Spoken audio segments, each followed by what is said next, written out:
outubro 9, carta de Paulo aos Colossenses, capítulo 1. Vou achar aqui como não achei. E depois Gálatas, Efésios, Filipenses, Colossenses. Paulo, apóstolo de Cristo Jesus, por vontade de Deus, e o irmão Timóteo, os dois estavam escrevendo a missiva. Aos santos e fiéis irmãos em Cristo, que se encontram em Colossos. Graça e paz a vós outros da parte de Deus, nosso Pai. Essa é sempre a introdução que ele fazia, né? Damos sempre graças a Deus, Pai de nosso Senhor Jesus Cristo, quando oramos por vós. Desde que ouvimos da vossa fé em Cristo Jesus e do amor que tens para com todos os santos. Santos não são mortos, santos são vivos, separados por Deus, fazem parte da comunidade de Deus, da família de Deus. Desde que ouvimos da vossa fé em Cristo e do amor que tens para com todos os santos, por causa da esperança que vos está preservada nos céus, as pessoas têm amor com umas com as outras, por causa da esperança de ir para o céu, claro, da qual ou antes ouviste pela palavra da verdade do Evangelho, vistes pela palavra da verdade do Evangelho, que chegou até vós, quer dizer, da boa notícia que chegou até vós. Por isso que vocês estão agindo assim, vocês estão com essa esperança, né? Esperança que eu venho pela pregação do Evangelho.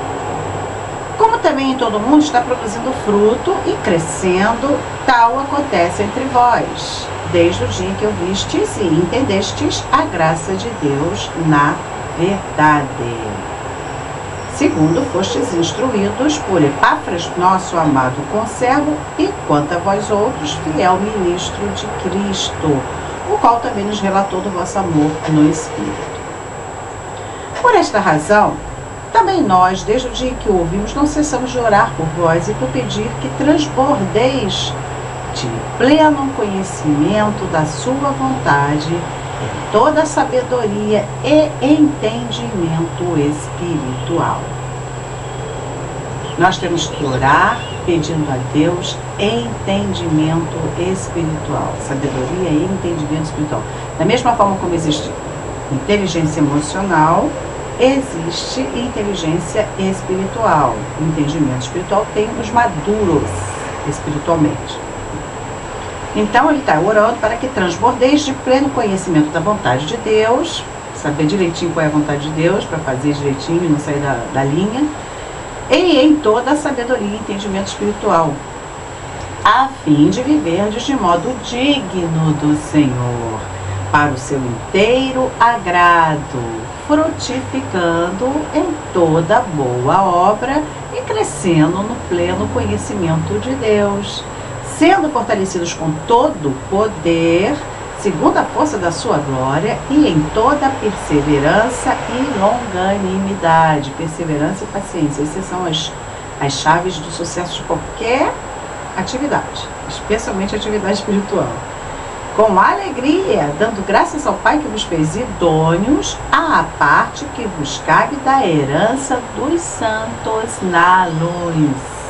Herança dos santos, herança do povo de Deus. Os separados por Deus desse mundo, arrancou fora do mundo, separou para ele. Estes são os santos.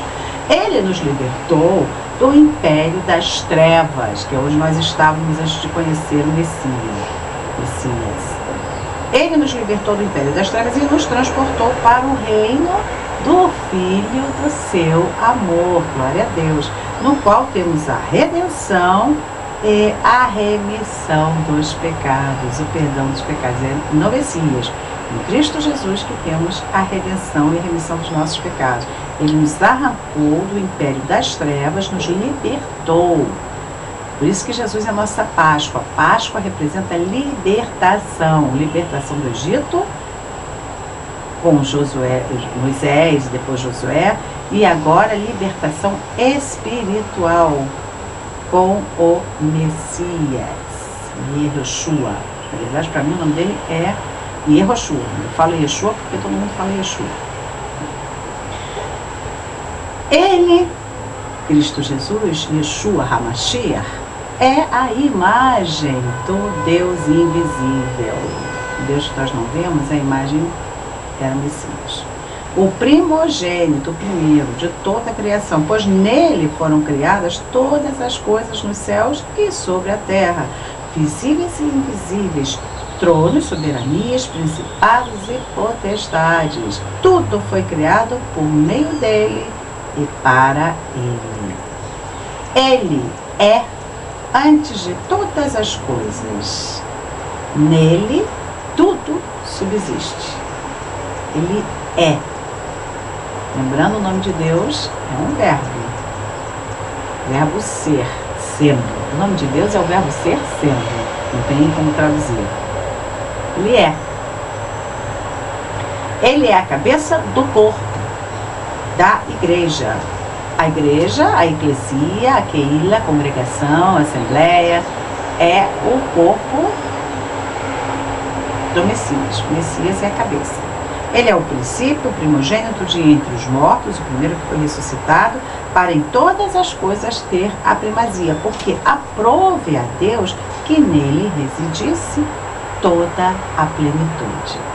E que, havendo feito a paz pelo sangue da sua cruz, por meio dele, reconciliasse consigo mesmo todas as coisas, quer sobre a terra, quer nos céus.